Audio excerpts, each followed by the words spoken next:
காலையில் வந்துட்டு வழக்கம் போல் சில சில வயலில் கிளம்பியாச்சு. வானம் எவ்வளோ அழகாக இருக்காரு, நல்லா ப்ளூ கலரில். சரி நம்ம கருவாச்சி போய் பிடிச்சி வெட்டிட்டு கருவாச்சி கொஞ்சம் புள்ளி போட்டாச்சு. என்னடா ஆரம்பண்டே நான் தீபாவளி நீங்கள் எதிர்பார்த்தேன், என்ன விசேஷம்? என்ன வழக்கம் போல் பலாரமும் கறிக்கிஞ்சின்னு சரின்ட்டு நம்ம வயனை பார்த்தாச்சு. இவங்க டேட் 20 எனக்கு தொழிற்சி கூடாச்சு. எனக்கு தெரியும்னா ரெண்டு தண்ணியை போய் பார்த்தா அந்த தொழி தண்ணிப்பெலாம் இறங்கி செம்மன் கலரில் இருந்துச்சு தண்ணி. சரின்ட்டு நம்ம ரோசாப்பூ கண்டையும் பார்த்துட்டு கருவாயினிக்கு எப்பயுமே தூக்கம் தான், எப்படி தூங்குறேன் பாருல.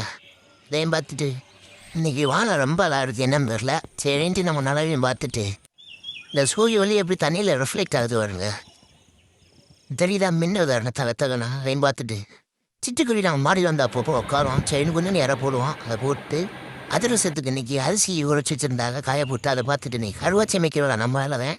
அதை முடிச்சுட்டு புது தீபாவளினாலே நாள் பலரும் சொல்கிறதே நல்லா இன்ட்ரெஸ்ட்டாக இருக்கும். அப்படியே அம்மா பக்கத்தில் உட்காந்துறது எடுத்து சாப்பிட்றதுக்கு.